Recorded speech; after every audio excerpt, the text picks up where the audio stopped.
Assalamualaikum warahmatullahi wabarakatuh. Salam sejahtera dan selamat malam. Kita jumpa kembali di ZRA Stream. Tuan-tuan share kerana malam ni kita ada rakan ZRA Stream yang selalulah tuan-tuan mungkin nampak nama ni. Farid, kau pakai akaun kau apa, Farid? Farid Zainal. Farid Zainal, nama sebenar mengikut IC. Farid Zainal bukan nama samaran. Yang selalu digunakan. Jadi malam ni kita separuh melabun tapi tema kita serius. Cuma saya pilih Farid kerana Farid adalah seorang rakan ZRA Stream. Yang kebetulan kerana Farid berpengkalan di Lembah Kelang walaupun dia orang Langkawi. Jadi dia banyak mengikuti aktiviti on the street yang selalu saya lakukan selama 4 bulan 7 minggu. 4 bulan 3 minggu sebelum ZRA Stream berpindah ke studio. Jadi kerana saya selalu sama ada berbual secara fizikal ataupun berbual secara WhatsApp dengan Farid. Dan Farid mempunyai banyak pandangan yang kritikal mengenai konten-konten saya. Jadi saya suka jadikan dia sparring partner kerana dia melihat konten saya dalam bentuk terbuka untuk dikritik dan terbuka untuk diperbaiki. Malah saya anggap rakan WhatsApp yang sentiasa mencabar saya, mengemukakan pandangan-pandangan kritis dan berani argue dengan saya adalah Farid. Dan Farid juga mempunyai banyak benda yang saya fikir kata rendah ataupun teknik berfikir saya dan Farid adalah berbeza dalam tengok banyak perkara. Tapi malam ni kita akan discuss sejauh mana perbezaan dan sejauh mana kebersamaan yang menjadikan saya dan Farid walaupun berbeza dari segi runut melihat, tapi mencapai persamaan daripada runut bertindak. Kita bercakap tentang miskin bandar. Walaupun saya tak stream di luar, tapi saya akan pilih satu hari untuk stream kalau saya dah berjaya mengumpulkan kira-kira 100 paket beras dan mungkin saya akan cuba mengusahakan wang tunai sekitar RM5,000 untuk menziarahi semula 23 keluarga yang saya tinggalkan. Sekarang susah, Rik. Malam tu Farid tak datang sini. Mereka membuat lawatan ke sini. 6 keluarga. Saya jemput untuk datang melawat di studio dan kebetulan mendapatkan beras yang diinfakkan oleh Ustaz Ashraf Suharin. Noah dia rasa sangat tersentuh kerana melihat begitu banyak kanak-kanak yang datang dan menganggap berada dalam studio ni seperti bawa, kalau budak-budak lain, anak-anak kita mungkin kita bawa macam pergi planetarium, betul. Macam bawa pergi ke aquarium Petronas. Padahal mereka hanya datang ke studio ZRA Stream. Mereka lihat buku, dia lihat komputer, dia lihat monitor, dia lihat sofa. Bagi mereka tempat ni apa nak diklasifikasikan, dan mereka menganggap itu adalah rekreasi yang ibu mereka bawa keluar dari kampung baru datang ke tempat saya. Luar pada rumah lah. Ya, dan mereka anggap itu rekreasi. Dan kemudian saya masih ingat kita beli, kerana saya tahu mereka suka minuman bergas. Kita beli minuman bergas dan kemudian dengan penuh hormat budak-budak tu minta izin semua baki minuman bergas tu mereka nak bawa pulang. Kerana tak selalu mereka dapat melihat Zeppel, mereka melihat Pepsi dibeli dalam bekas yang besar. Tuan-tuan dan puan-puan, malam ni saya dan Farid akan bercakap tentang naratif yang mungkin juga tuan-tuan boleh fikir bagaimana kita melihat kemiskinan. Dan kemudian yang paling penting adalah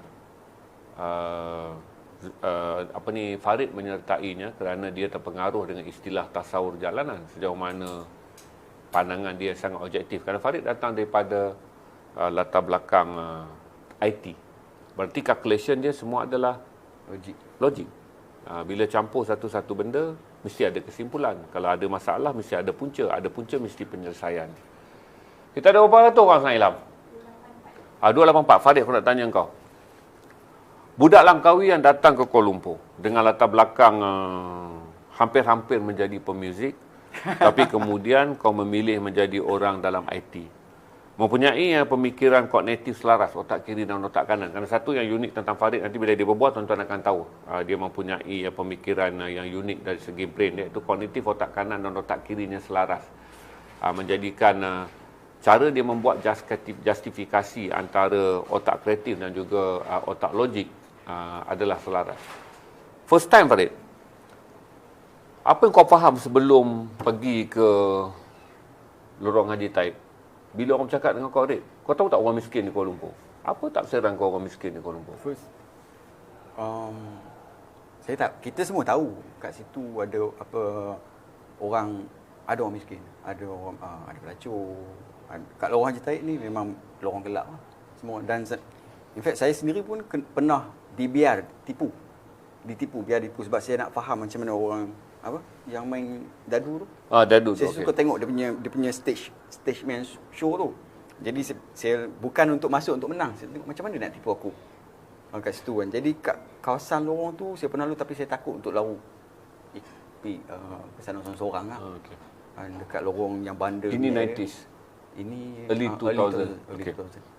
So jadi malam saya pernah lalu situ dan saya pernah lari sebab saya ingat saya kena ada anjing kat belakang. Dan end up pengalaman lorong tu lah. Ada orang lari sekali dengan saya. Dan dia ingat saya polis. Dia ingat saya lari daripada polis. Sebab badan saya ni pun boleh disyaki. Badan penaga dadah. Okay. So dia pun lari, cakap, kenapa dia lari sama dengan aku? Aku lari daripada anjing sebab aku tak tahu anjing kawasan ni. Rupanya, kat sini baru saya teringat, ni lorong Haji Taib. Jadi kita buat macam biasa. Kan? Dan lepas tu saya dah tak turun lah, tapi tak ke lorong Haji Taib. Sampailah saya kerja TM. TM dulu dekat semua house. Dia punya office dekat semua house. Lepas tu kat situ memang tempat yang bukan macam kita nak pergi CM ke. Dia bukan tempat pilihan lah. Baik kita pergi Bukit Bintang. Zaman saya zaman Bukit Bintang. Kan? Dan lorong ni, apa logik yang kita fikir pasal lorong, tak semua salah dan tak semua betul. Maksud saya, kalau ikut logik, kita boleh cakap betul dengan logik kita. Tapi kita tak faham. So, kita hanya tahu je apa orang cakap, media tulis. Kan? Sebab pengetahuan ni je. Bagi saya, pengetahuan ni sekarang open. Kita boleh Google. Kita boleh orang boleh bagi tahu, tapi pemahaman tu kadang-kadang dia tak seiring je.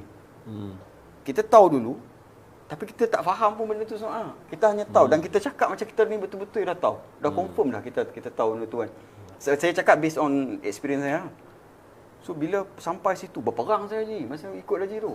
Maksudnya setelah melihat kehidupan anak-anak first time kau tengok penagih dadah lah di situ, pondal lah di situ, budak-budak selekeh, budak-budak tak pakai kasut, budak-budak kelaparan, ibu-ibu yang kita pun tak tahu ini anak siapa, ini mak dia siapa. Betul. Saya first tengok. Apa yang kau perang waktu tu? First saya biar 3 hari pertama saya tak dapat jawapan lah. Saya macam perang ni. Pasal apa saya asyik pasal apa? Dia jadi logik sekarang ni. Hang dah tahu dia kondisi macam ni. Macam mana hang boleh beranak lagi ya? Pasal hang decide untuk ada ramai family macam ni hantar situasi. Kita dalam situasi yang ramai anak. Kenapa orang miskin ni ramai anak ah? Pasal apa hang cukup sifat hang berisi lagi pada aku. Tapi awak hang tak kerja ah. Kita tengok lepas tu dia datang ke collection yang ada tattoo sikit. Oh dia ni pula penjara ni. Dia logik kita tapi time tu saya diam. Saya diam sebab saya tak faham. Saya cakap, kan saya ada message Haji lepas tu. Awak macam ni, saya cakap, awak. Saya tengah perang kan tu.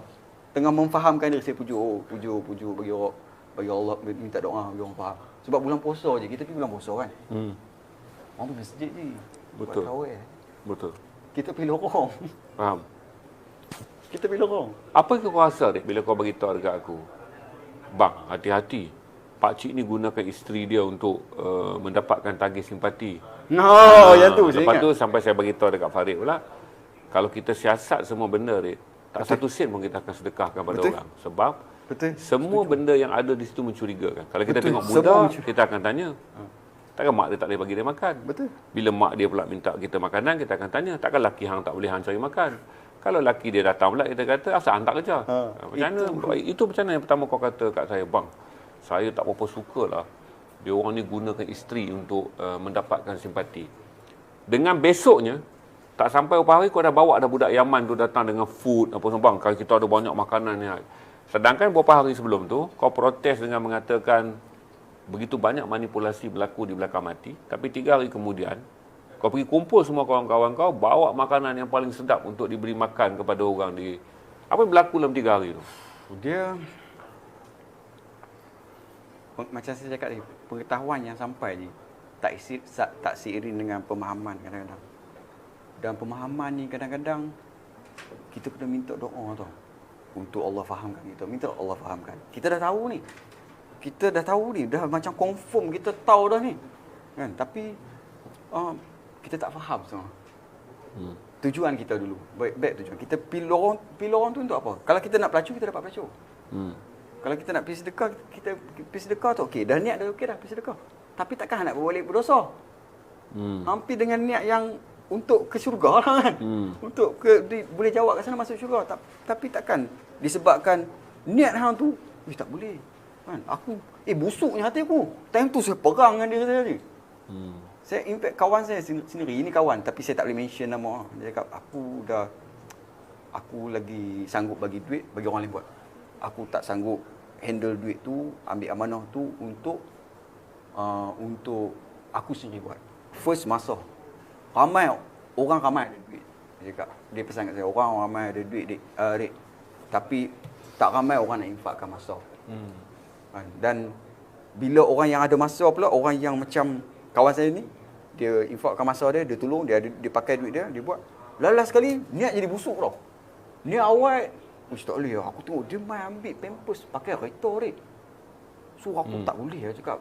Daripada dapat pahala, amal tu dapat dosa. So dia sekarang dia decide untuk bagi duit je bagi orang lain yang uruskan. Dia tak ada masalah untuk dia adjust dia punya pemahaman tu kan. Saya pun faham lah dan dia pun tak setuju salah. Saya pun tak setuju. Pendapat kita ni tak setuju salah dan orang luar tiada salah, tiada betul. Setiap orang ada justifikasi dia, cuma kita nak cari synchronize. Bagaimana seorang yang kata dia tak boleh tapi dia kata bolehkanlah bahagian dermamu. Walaupun kau tak bolehkan bahagian niat ataupun kau tak boleh turun sebab hati kau sakit. Tapi bolehkan bahagian dermamu. Seorang yang lain pula kata walaupun kau tak bersetuju kerana kau dibayangi oleh orang-orang dewasa yang kau gambarkan malai sak dadah, bersetujulah kanak-kanak tak bersalah. Betul. Ini benda-benda. Tuan-tuan, yang baru ikut program ni, Ilham Insert tak? Foto? Ilham, jauh dah Abang Farid cerita. Lupa maksudnya foto. Itu foto-foto perjalanan yang saya rakam daripada tahun 2012, 2014, 2016. Ada yang 2018, 2022 yang baru. Walaupun saya tak turun lagi ke jalanan, tuan-tuan. Bagi mereka yang bertanya, ni siapa yang lip service duk tanya ni? Yang bagi saudara yang lip service tanya. Saya rindulah haji stream kat jalanan, mana cerita orang miskin apa semua. Saya nak beritahu pada tuan-tuan, orang miskin tidak diuruskan dengan cerita ketika kita stream tentang dia. Konten bukanlah menjual mereka hingga dia menjadi overdose dan memuntahkan maruah mereka. Sebab tu saya bagi tahu kata fasa yang ada sekarang ni adalah fasa satu adalah mengekalkan mereka dalam rumah sewa. Kita dah modalkan mereka dengan beberapa perniagaan tapi gagal. Tapi kita tetap membantu. Cuma tinggal ada 2 projek besar, Farid. Pertama adalah seorang kanak-kanak yang berusia 12 tahun yang sangat pandai. Kita akan usahakan dia untuk masuk ke asrama penuh di Sekolah Menengah Seri Puteri. Bagi menjadikan dia anak jalanan yang pertama bersekolah menengah di asrama penuh. Satu, untuk membolehkan dia jadi pilot project. Yang kedua, Farid, kita sangat berusaha untuk membolehkan sesiapa saja yang telah berkedudukan dan mendapatkan anak, kita nak usahakan mereka berkahwin. Itu 2 usaha yang kita buat. Yang kita fikir kata, tak perlulah kita bercita-cita tentang hal yang besar, nak memastikan semua orang ada kerja, semua orang ada rumah. Kemungkinan kita tak mampu, Farid. Tapi orang kata amal makruf nahi mungkar adalah benda yang mampu kita buat. Dan nilainya sangat murah. Ilham dah tunjuk gambar-gambar tu.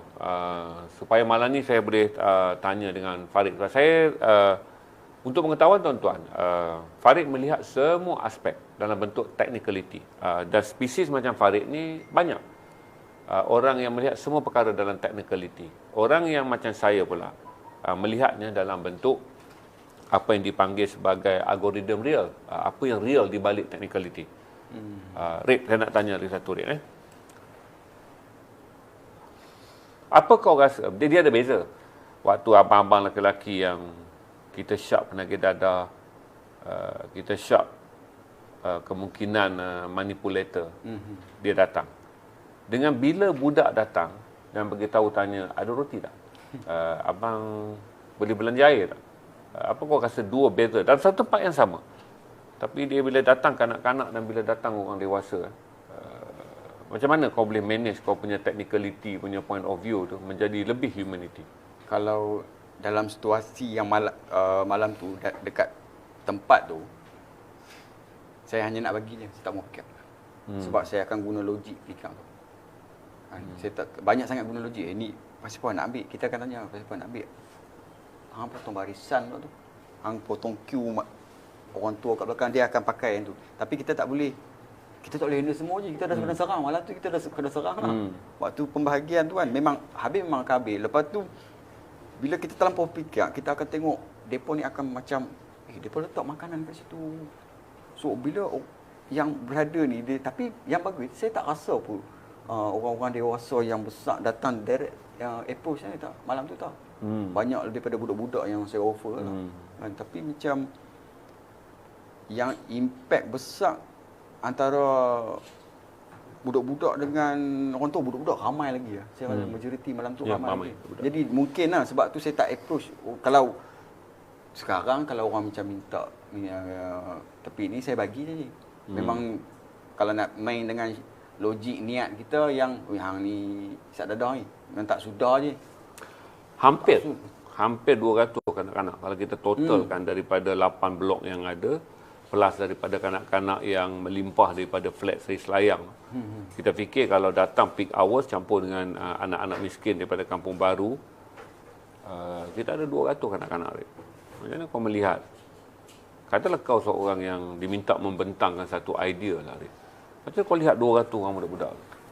Untuk pengetahuan kau kata hanya 2 orang atau 3 orang mendapat pendidikan sekolah rendah kebangsaan.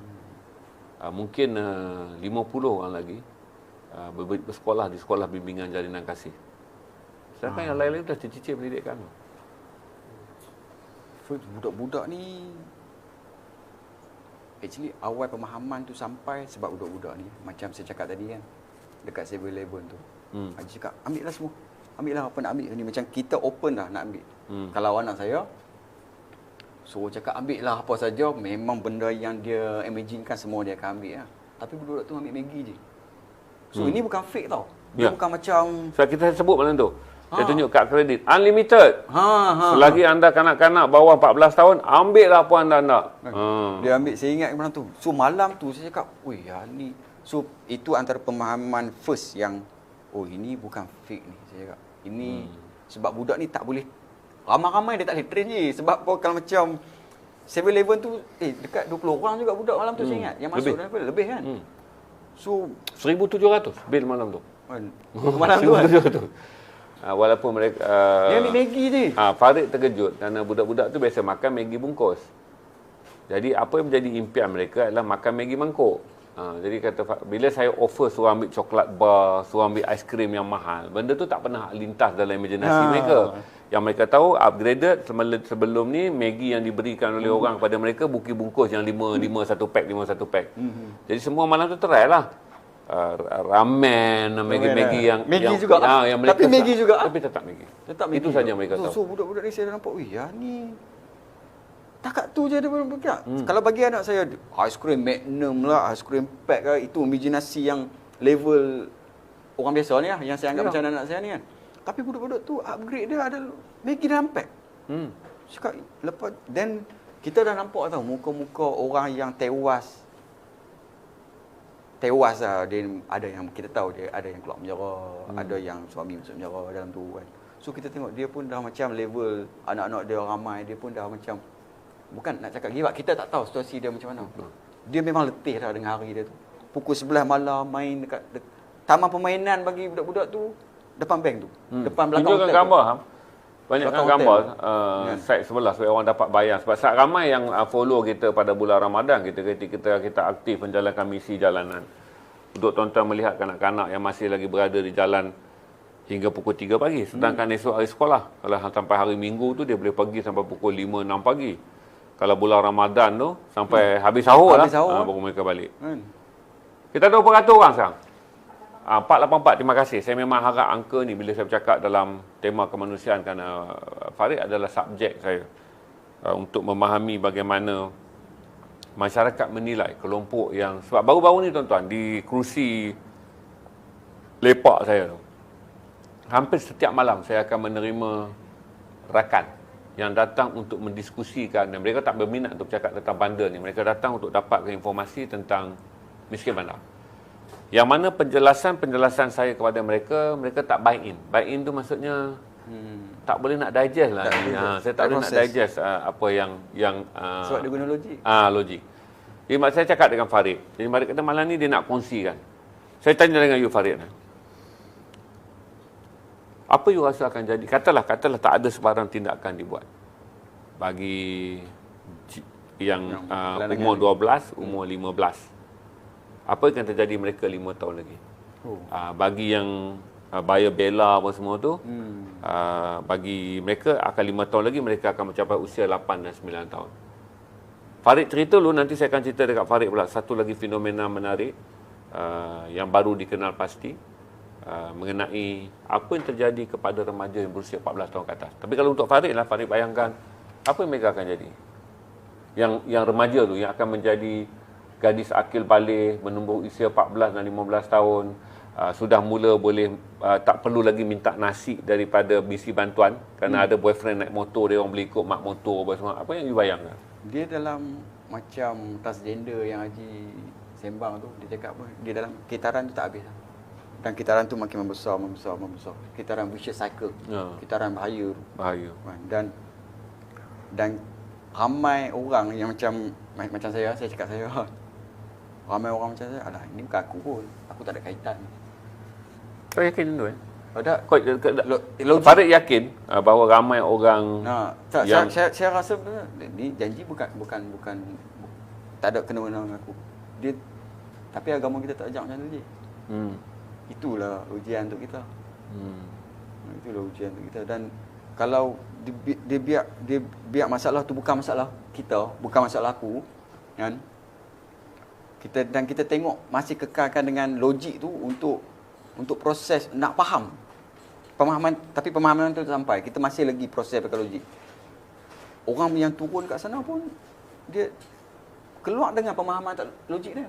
Dia tak faham. Dia dan habis settle ke masalah tu je. Banyak orang tanya macam tu lah. Di mana mereka kata apakah dengan memberi makan, dengan bagi duit, masalah tu akan selesai. Tapi saya kata kebaikan seperti juga solat dia. Kalau dah dapat khusyuk sekali, selesai ke solat tu? Berhenti ke cukup ke maksudnya? Lengkap ke solat tu? Kita akan solat lagi. Itulah yang datang perang. Di sisi ibadah. Sebab dalam ibadah ni bukanlah tentang kejayaan, tentang istiqamah. Kejayaan diajar oleh kita dalam metod barat. Di mana buat sesuatu, ada strategi, ada result, ada kejayaan. Tapi oleh kerana Islam adalah sebuah agama yang dah tahu di dalam kehidupan, kalau umatnya tidak diberi pandu bahawa istiqamah tu wujud, kejayaan bukanlah natijah tunggal, istiqamah tu wujud, maka tak ada kerja macam ni. Sebab tu saya beritahu dekat Farid, kebanyakan NGO yang berpengkalan di Coket akhirnya mengubah strategi mereka. Mereka tak lagi menjadi NGO yang bagi makan setelah 10 hingga 15 tahun. Mereka merasakan bahawa pergi satu generasi, datang satu generasi. Pergi satu generasi, datang satu generasi. Yang kemudian saya berdebat dengan mereka dengan mengatakan, kita yang berada dalam gerakan NGO moden harus kekal seperti mana orang yang berada dalam NGO agama. Di mana anak yatim pergi, datang anak yatim. Betul. Di mana fi sabilillah jalan agama pergi, datang fi sabilillah. Datang orang miskin yang mencintai Quran tetapi tak mempunyai peluang mempelajari Quran, dia menjadi hafiz.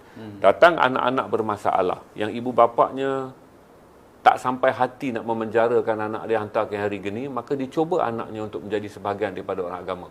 Menjadikan syllabus ataupun kitaran yang ada dalam sekolah agama jauh lebih baik, walaupun kadang-kadang kita bosan tengok iklan minta hafiz kan. Tapi kalau tuan-tuan faham, kita tengok pasal iklan tu seminit tuan-tuan. Tuan-tuan akan mudah merasa, oh buka sekolah tahfiz minta bantuan. Tapi sebenarnya orang yang minta bantuan tu tuan-tuan adalah pengendali-pengendali mahat tahfiz yang ingin menyelamatkan ratusan kanak-kanak, satu daripada mereka yang memang mencintai Quran, yang kedua dengan harapan mereka mendapat berakah pelindungan Al-Quran kerana berada dalam suasana Al-Quran tu. Aku tanya kau satu, Red, katalah kau ada kawan dengan pengalaman yang kau ada ni. Kau jumpalah 10 orang kawan. Dan tentulah kawan-kawan kau daripada profesional IT ni, dia nak bercakap tentang topik-topik besar. Bahawa kalau kita nak melakukan satu misi kemanusiaan, kita bercakap tentang upgraded masjid. Kita bercakap tentang satu misi kemanusiaan, kita digitalkan satu perkampungan orang Melayu miskin yang tak dapat 5G ni. Tapi apakah mereka akan buy in idea kau kalau kau kata perlu ada sesuatu, orang muda yang mempunyai fikiran baru, orang muda yang mempunyai pandangan baru, lakukan sesuatu untuk komuniti di Choket? Itu besar sangat soalan tu saya sebenarnya.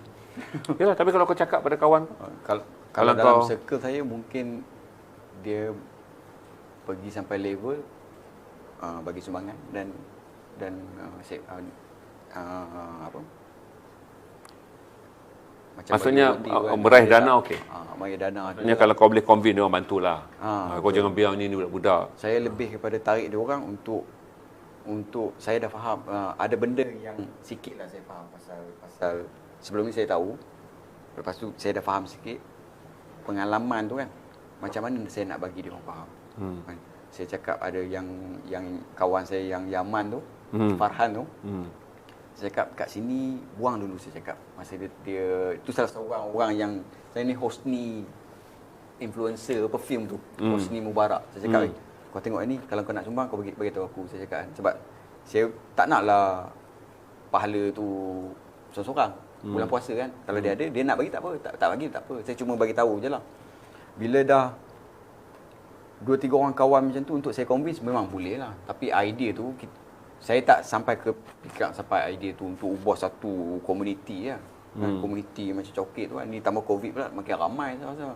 Kan? Tapi saya lebih kepada nak bagi perasaan yang saya faham tu, saya nak bagi dekat kawan-kawan saya yang rapat pun dapat pemahaman yang sama.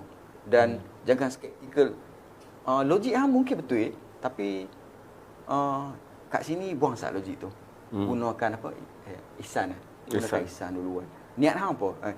Tapi sana untuk kita memang bulan puasa kita nak infak dan harap Allah tengok kita lah. Rahmat Allah lah. Tapi kalau pergi sana, dia balik jadi perang kan. Perang balik jadi perang, dia jadi macam pahala dia kat mana? Kan? Okey. Saya selepas yang Haji cakap yang pakcik tu, lepas konten budak yang ramai-ramai makan tu, saya start faham lah. Ada benda yang ada benda saya tak boleh terlampau pakai sangat logik. Ya. Kan? Walaupun betul logik. 500 orang sampai malam ni, Ham? 488. Tuan-tuan dan perempuan, tengok matematik ni. Saya sedang menyusun satu program di mana setiap hari Khamis malam Jumaat saudara akan tengok Ustaz Ashraf datang kemari. Ustaz Ashraf berasa sangat bersimpati dengan komuniti yang sedang saya bantu. Tetapi dia juga mempunyai mahat yang dia kena bantu.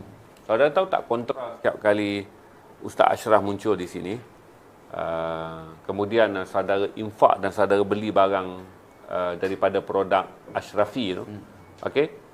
Kontranya saya tak ambil payment apa pun. Ustaz jual lah banyak mana buku, Ustaz jual lah banyak mana pun. Tapi kontra dia, Ustaz akan menginfakkan 30 kampik beras kepada saya. Okey. Tuan-tuan tahu tak? Bila Ustaz infakkan kampik beras tu, saya berhajat nak menghantarnya pada hari Ahad. Kononnya saya nak cuti pada hari Ahad. Tapi pada hari Jumaat saya bagi tahu, Kak Ana standby, hari Ahad saya akan pergi. Dia kata, Zainal sebenarnya beras makanan dah tak ada. Alamak, saya tak boleh pergi, saya live ni Kak. Lepas live saya sangat letih. Mereka mengusahakan pinjam kereta. Kebetulan tempat dia orang kerja tu ada mekanik depan tu.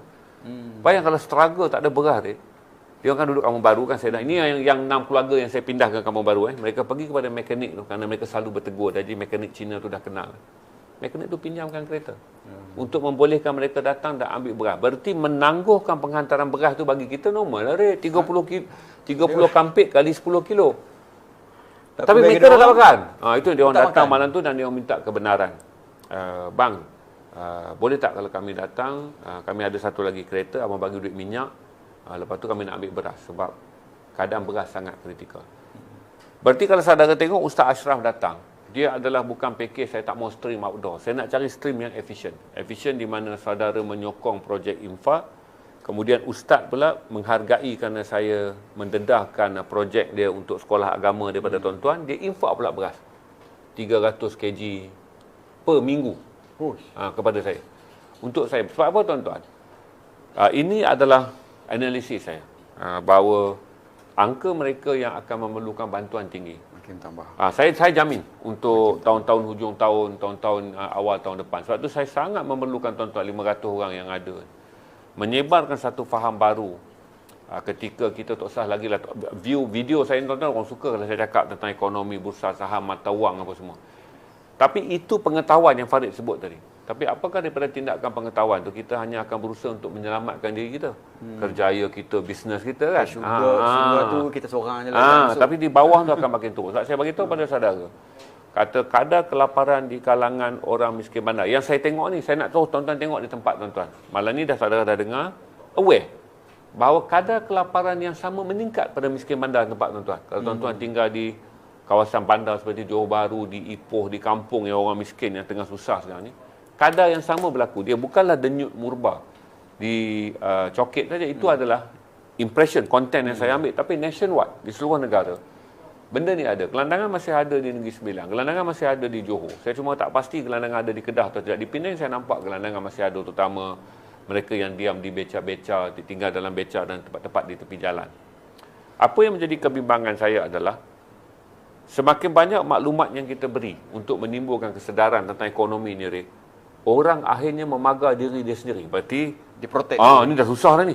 Ni duit ni simpan. Kita hanya akan memikir diri kita, keluarga kita dan saudara mara kita. Dia dah jadi macam Hunger Game lah. Sebenarnya saya tak fikir kata kita harus mencontohi filem Hunger Game. Kerana dalam Islam tu adalah kita mula memikirkan ini adalah bahagianku dan ini adalah bahagian saudaraku yang lapar. Betul. Kita tak boleh ambil macam Hunger Game. Kata dalam filem Hunger Game, kerana tidak datang pada mereka agama yang benar, maka dia terpaksa membunuh dan memanah untuk memastikan kampung mana yang menang dan menguasainya. Tapi dalam Islam saya nak galakkan tuan-tuan, mulai sekarang mula berfikir bahawa 10 kira lah macam filem apa, Alibaba apa yang kira tu, satu Gerham. untuk kau, satu untuk aku tu. Apa filem apa? Alibaba punya lapuk. Saudara mulalah kira. 10 untuk keluargaku, 1 untuk tetanggaku. 10 untuk keluargaku, 1 untuk ummahku yang miskin. Supaya saya tak mahu dalam naratif kita akan melalui cabaran ekonomi, tuan-tuan. Cabaran yang Allah turunkan di atas nama ekonomi menukar kita, Rik. Musibah. Menjadi musibah akhlak kepada kita. Kita dulunya orang yang solat, orang yang selalu berdoa tentang ummah, berdoa, pum datang ujian. Barulah terbukti doa-doa kita palsu belaka. Ya Allah, bagikanlah murah rezekiku. Ya Allah, bagilah aku ni kebahagiaan kepada ini. Bila sampai betul-betul Allah kata, sekarang telah datang ujian kepada kamu, maka kamu jagalah saudara mara kamu. Time tu nampak keakuan tu. Time tu pun kita nampak sikap keakuan. Kita aku kan. Kita selamat dulu Keluargaku. keluarga aku kan. Dia bila kita in denial untuk ke sana, tahu kalau pergi sana nanti aku kesian. Aku kesian dan aku tak ready nak sumbang. Aku pergi tengok tu kesian, tapi dia dulu dia datang logik tau Ji. Dia dulu pakai kata besar. Awak lah dia tak boleh nak handle komitmen, dia datang. Mula-mula macam tu. Tambah yang macam saya duduk kat masjid yang mana-mana masjid komuniti yang dekat Farid rajin di masjid, tuan-tuan. Dia adalah penggira wang.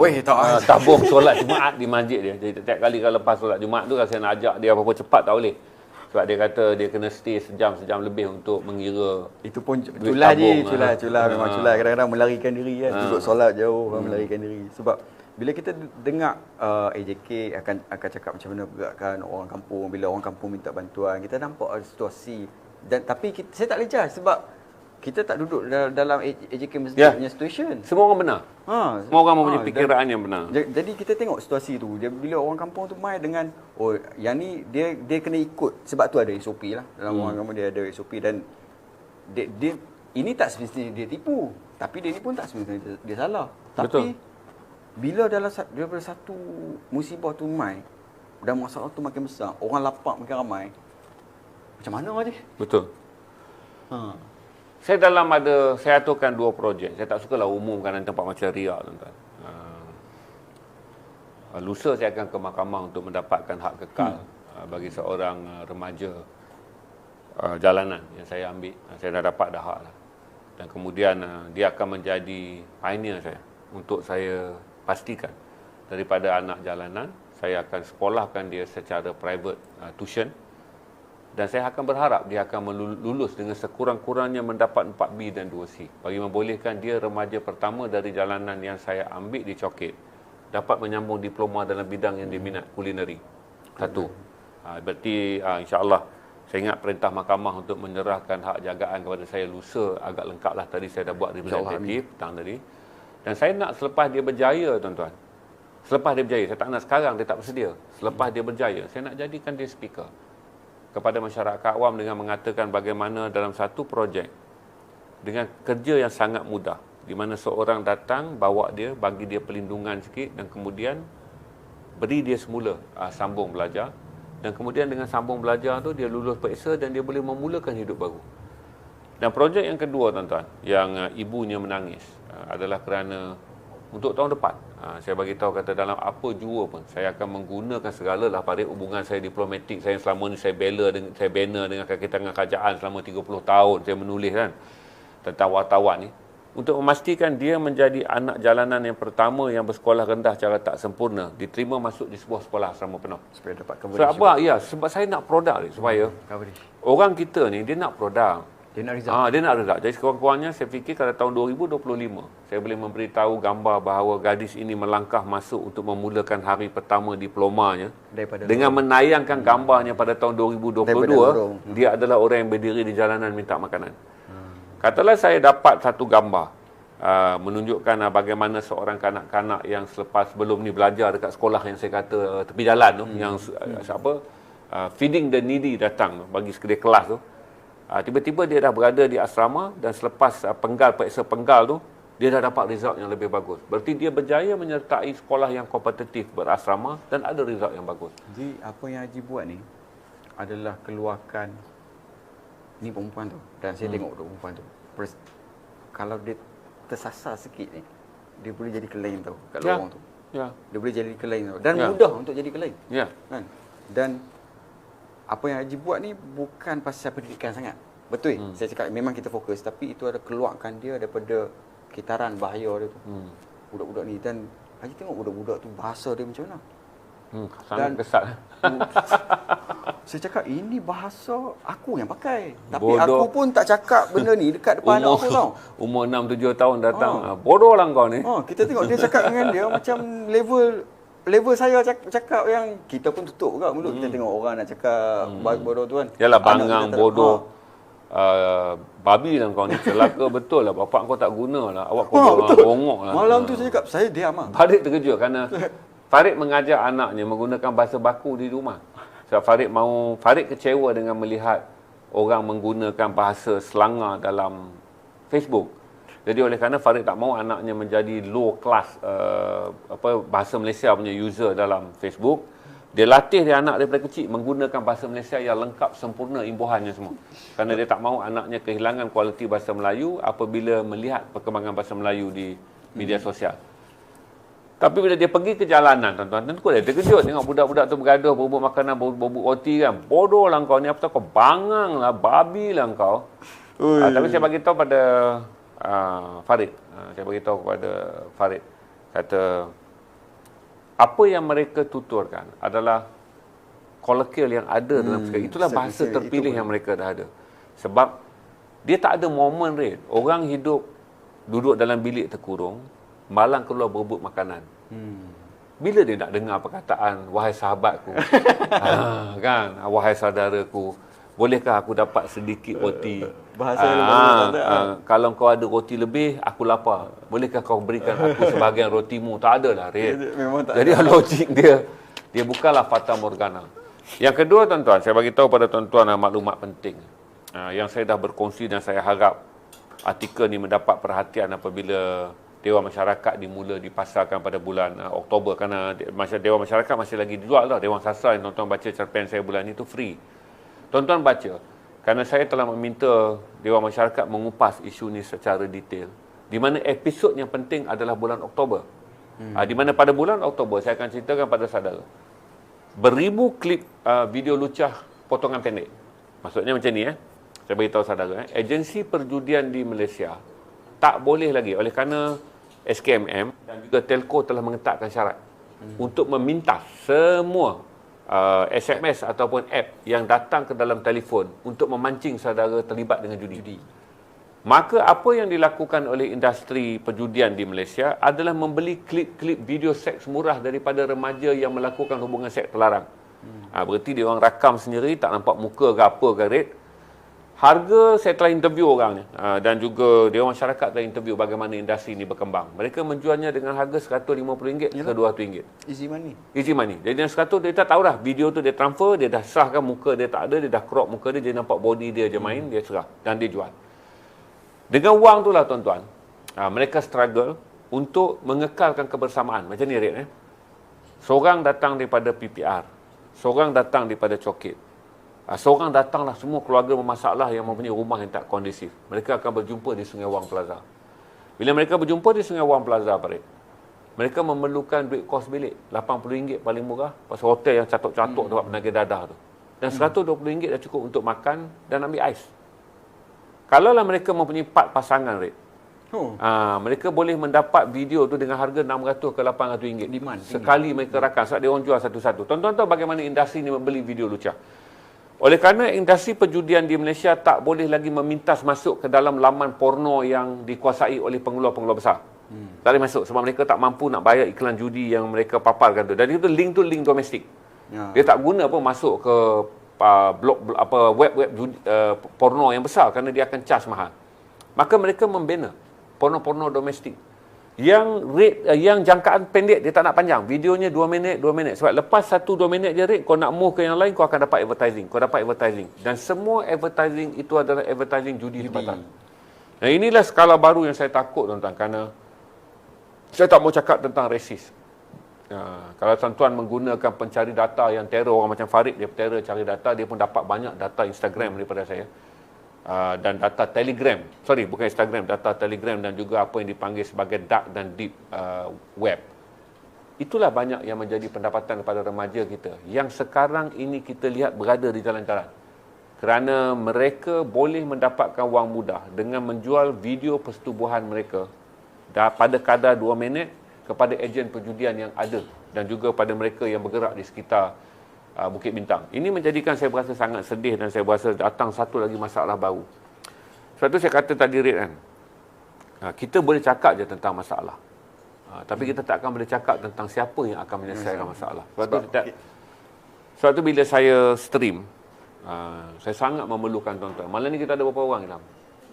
545 tuan-tuan untuk menyokong saya. Bukan financially, tuan-tuan. Saya tak perlukan sokongan financial. Saya memerlukan sokongan tuan-tuan untuk sama mempunyai kesedaran dan intention. Ataupun saudara fokus untuk tahu, selain daripada kita fikir hal besar-besar lah, Zahid ke jadi Perdana Menteri, Ismail Sabri ke jadi Perdana Menteri, Anwar Ibrahim ke jadi Perdana Menteri, Tuan Mahathir jadi Perdana Menteri. Dia adalah tabu yang telah menguasai fikiran kita hingga kita tidak langsung dapat melihat benda yang lebih realistik tentang bangsa kita. Depan mata. Sebab itulah saya bagi tahu, kata pada satu malam saya stream di Sungai Wang Plaza. Saya tengok budak-budak tu. Kemudian kebetulan budak yang saya kenal dekat Coket ni part of community dah dia sampai. Saya kata kau bukan dah habis live, kau bukan dekat Coket ke? Dia terdatang lah bang. Masa tu tuan-tuan, budak-budak tu berasa lega kerana mereka 5-6 orang remaja ni tak kenal saya. Mereka kelaparan, Red. Jadi bila datang satu budak Coket yang umur 16-17 ni kenal saya. Dan dia orang nampak pula potensi abang ni ada duit. Maka itulah tuan-tuan, mereka terus ramah dengan saya kerana mereka nak makan. Jadi saya faham mereka belum makan kan. Saya tanya, semua ada rumah, Red.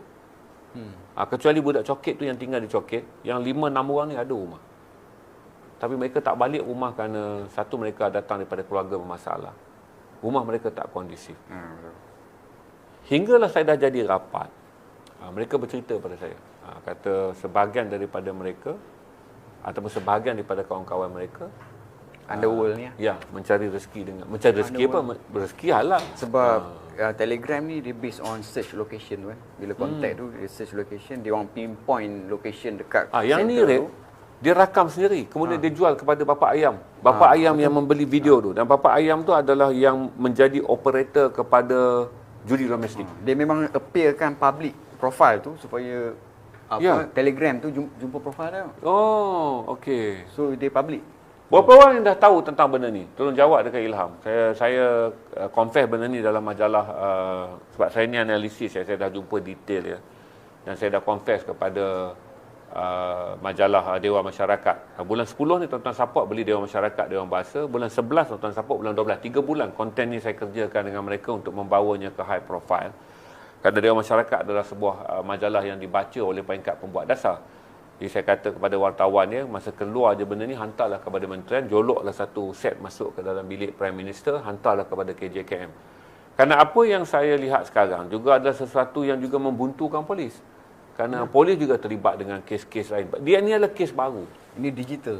Digital yang menjadikan apa yang kita nak buat. Bukan polis pergi tangkap lesen judi tu. Bukan polis yang pergi tangkap orang yang membeli video. Betul. Kerana dia tak paksa rate. Dia video dia ni dia buka counter je. Kau datang jual kan transaction. Dia tengok, okey ini saya bagi you 100.5. Oh ini sangat gelap you punya gambar, lampu kurang. Saya lagi kena upgrade ini gambar. Saya beli you 120. Ini banyak cantik, you pakai kamera iPhone, I bayar you 200. Industri ni tuan-tuan adalah industri yang terlebih dulu remaja kita melakukannya. Jangan resis. Kemudian barulah datang penjahat mengambil kesempatan. Berarti macam mana kita nak mencegahnya? Sebab tu saya bagi tahu kepada tuan-tuan yang so-called pecinta bangsa lah, bahawa bukanlah semua benda tentang parti. Bukanlah semua tentang perkara tentang survival Melayu dalam politik. Di jalanan masih banyak lagi masalah tentang bangsa kita. Dan sebab itulah tuan-tuan, ketika aku ni tak berdaya dah Red, nak mencari je. Nak ambil anak angkat apa semua Red. Tapi saya fikir Red, 2 tahun daripada sekarang, kalau saya stream 2 tahun daripada sekarang, kalau produk saya ini berjaya, saya boleh yakinkan semua orang bahawa bawa seorang kanak-kanak dari jalanan, didik dia dengan agama yang betul, beri dia akses pelajaran, dan dia akan pegang segulung diploma. Sebab saya fikir kata semua benda bukan JKM, semua benda bukan pejabat zakat, semua benda bukan tentang ustaz. Saya nak stop dah berfikir dengan menyarahkan establishment. Apa yang kita buat? Sekarang saya fikir adalah apa yang kita buat. Dan itu yang menjadikan saya bersemangat tuan-tuan. Petang tadi saya tak live kerana pagi saya kena buat representatif. Representatif adalah untuk menang kes tu di mahkamah. Saya harus membentangkan apa yang saya rancang untuk pelajar tersebut. Dan kemudian pegawai itu merasa sangat kagum. Dia kata, Cik Zainal kena convince masyarakat. Datang dengan plan macam ni. Bahawa dapatkan seorang kanak-kanak, beri mereka akses pendidikan. Siapa dia saya kata? Kasih sayang boleh di-qadar. Maksudnya katalah saya dulu kerja kan, saya tak sempatlah nak sayang anak-anak saya ni.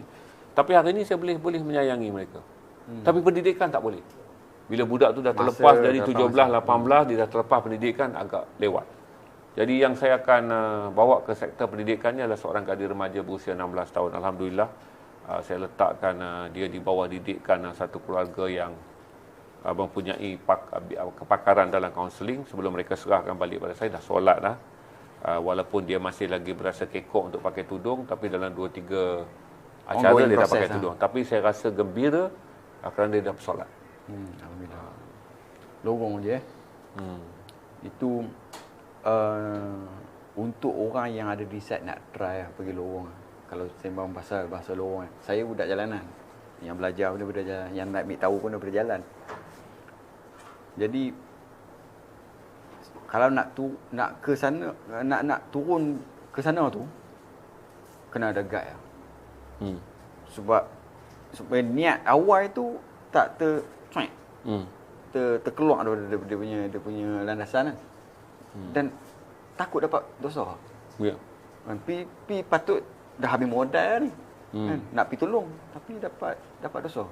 Ya. Jadi memang kena ada orang guide sebab nanti ada orang refer. Sebab apa dia macam ni?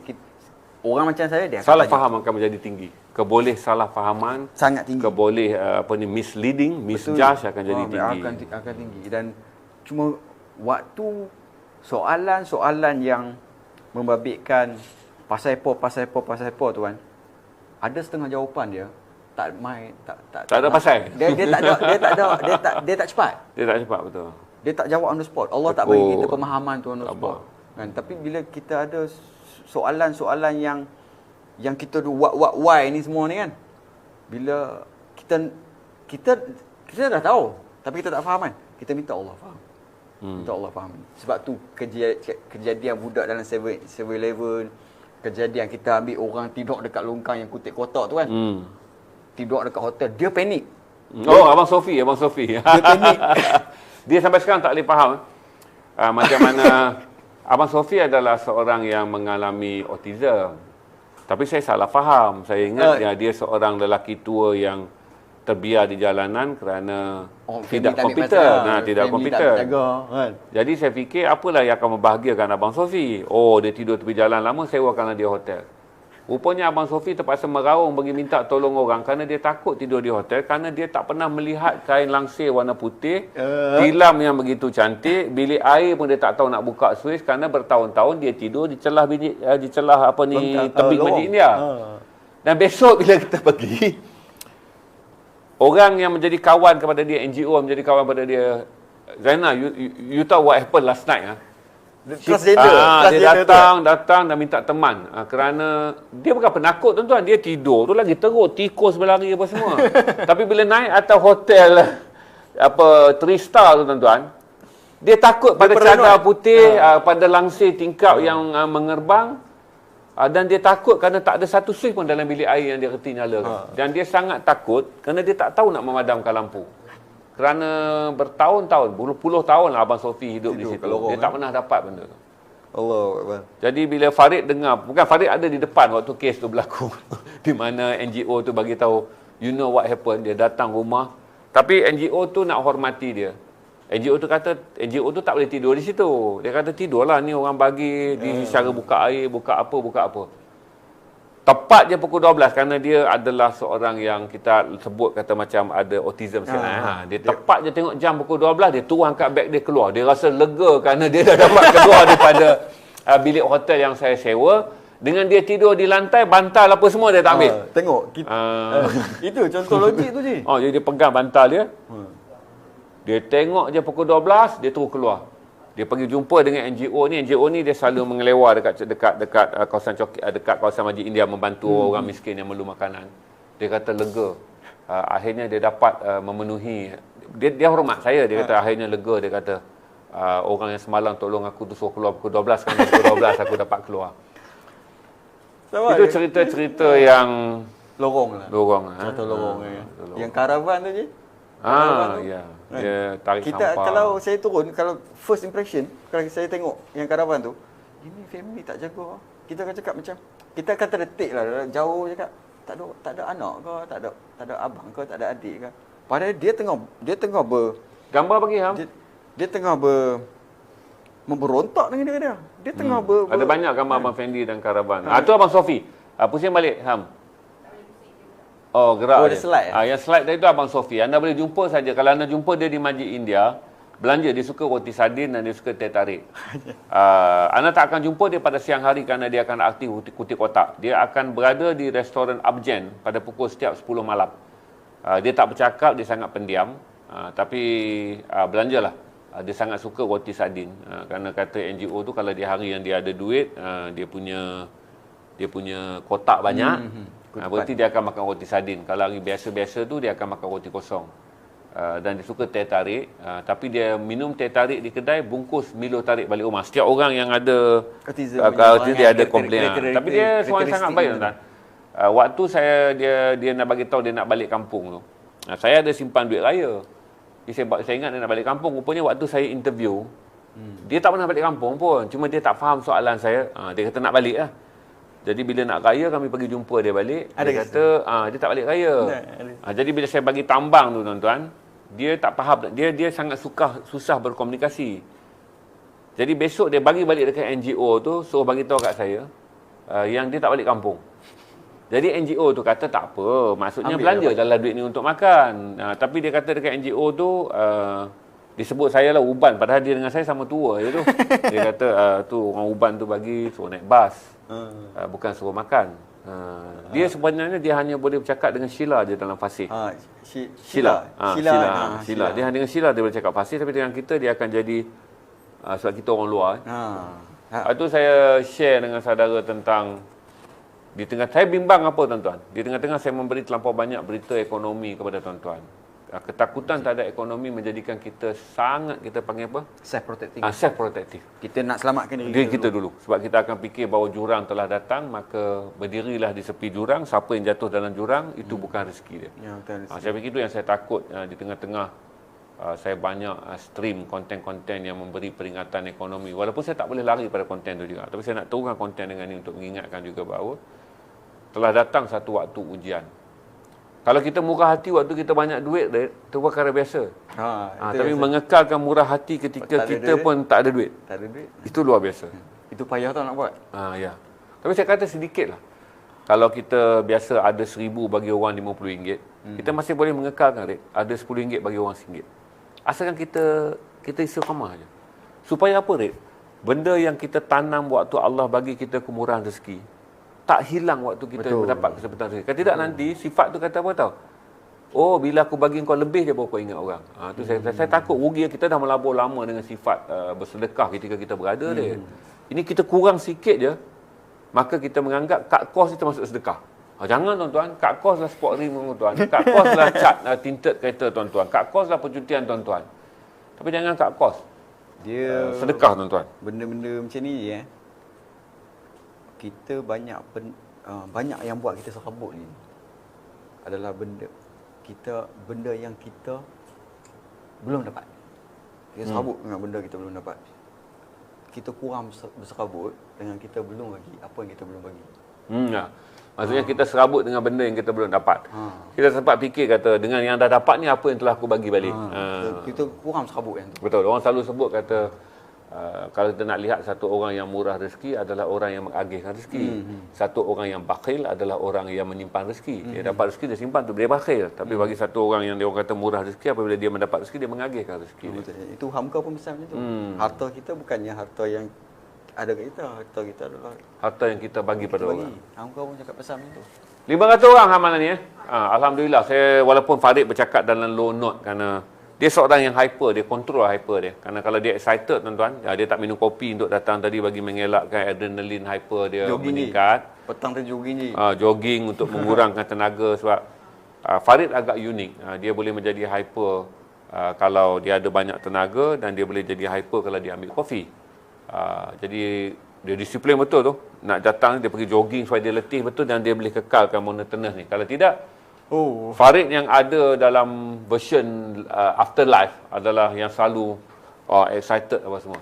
Saya berkawan dengan dia kerana saya juga sukakan brain dia. Jadi tiap malam orang yang paling banyak WhatsApp saya adalah Farid. Kami akan WhatsApp sampai 2-3 pagi. Berbincang banyak-banyak benda. Dia share banyak video dengan saya. Dia bagus dia tuan-tuan. Dia tahu direction mana yang saya nak pergi. Tapi saya direction saya konvensional. Jadi dia akan support saya dengan bahan-bahan yang lebih progresif. Berarti saya tak tahu bagaimana podcast sedang membincangkan tentang ekonomi. Sebab saya akan pergi kepada portal.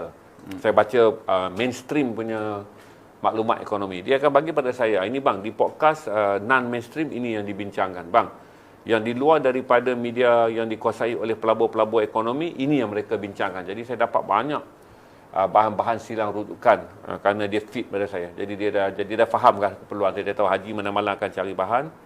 Dan dia tak nak bahan saya bergantung penuh daripada tradisi saya dibesarkan, iaitu laporan-laporan daripada portal high profile. Maka dia membekalkan saya kepada bahan-bahan pemikir baru yang bercakap tentang ekonomi, ketidakadilan sosial, mata wang, manipulasi dolar, tentang apa yang dipanggil sebagai ketakutan yang direka, apa yang dipanggil sebagai keyakinan yang direka oleh pemain-pemain ekonomi. Kerana Farid berada dalam platform IT dan dia sangat obses kepada hal-hal yang bersangkut dengan perniagaan dan ekonomi.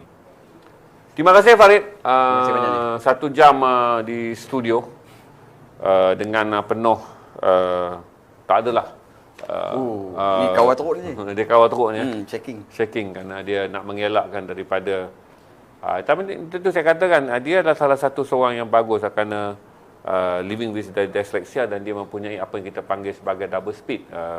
Kalau dalam krisis ni kita sebut juga sebagai disleksia disleksia yang serius kerana dia mempunyai otak kanan dan otak kiri yang seimbang.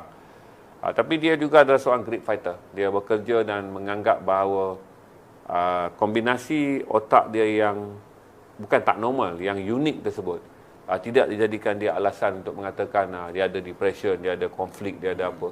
Dia berusaha menyesuaikannya. Dan akhirnya dia menemukan kesesuaian. Dia tak boleh bekerja dengan orang, dia bekerja sendiri.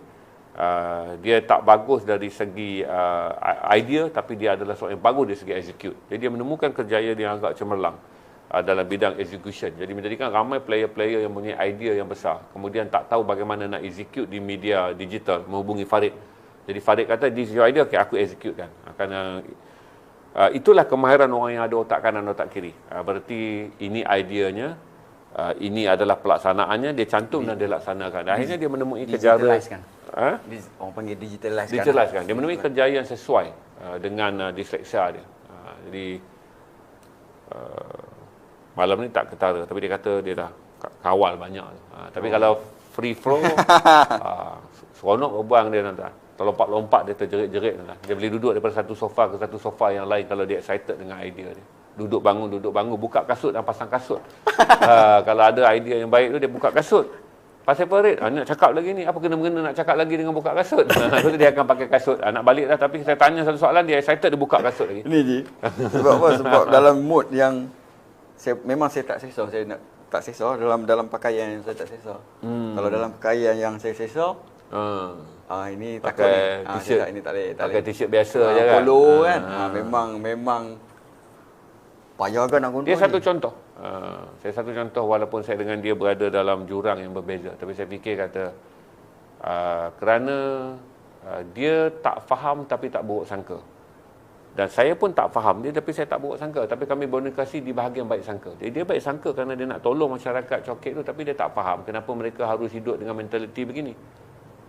Saya pula berbaik sangka dengan dia. Farid, walaupun kau susah nak faham kerana otak kanan kau dan otak kiri kau bergerak serentak. Tapi saya jelaskan secara perlahan. Sebab yang paling penting tuan-tuan, bersetuju untuk tak bersetuju ni bukanlah tentang idea. Sekarang ni orang salah faham. Abang tulis saya komen, tak boleh abang ingat setuju atau tak setuju. Itu bukan lantai ilmu. Bersetuju atau tak setuju ni bukan tentang provokatif. Dia mestilah yang saya kata bersetuju tak bersetuju yang beraraskan kepada logik, iaitu kedua pihak memilih hujah yang logik. Tetapi menyampaikan hujah dengan mantik, iaitu seni penyampaian hujah yang mempunyai idea yang sangat tinggi. Sebab tu saya kata, saya bukan anti orang akhir zaman, tapi nyatakanlah akhir zaman dengan satu kaedah yang mantik. Janganlah bagi tahu kata apa lagi duk kelang kabut pasal ekonomi. Ini sudah pun akhir zaman. Itu Saya biasa kata ayat. jangan cakap dekat YouTube saya. Pergi balik rumah, masuk dalam satu masjid, pegang khutbah, minta izin dekat Pak Imam dan nyatakan. Jangan jadikan keberanian bercakap tentang akhir zaman di platform yang anda boleh menyembunyikan perkataan anda. Platform akhir zaman. Platform akhir zaman. Platform akhir zaman juga. Okey, kita akan berniaga depan ni. Terima kasih Farid. Dia akan menjadi peramu kopi kerana Farid adalah orang yang buat kopi sendiri. Tak bohong. Dia akan buat kopi sendiri dan setiap malam dia adalah pembancuh kopi. Dia yang mengembalikan saya daripada pantang kopi tapi kembali isap kopi. Kembali minum kopi. Saya tak minum kopi lama tuan-tuan, tapi oleh kerana Farid beli kopi dia sendiri. Kemudian dia salai sendiri. Dia sangai sendiri. Dia blender sendiri. Dan dia akan datang bancuh turap kepada saya sendiri. Jadi saya minum kopi dia kerana dia adalah handmade by Farid. Terima kasih Farid. Kita jumpa lagi. Kau buat kopi nanti abang minum. Okey.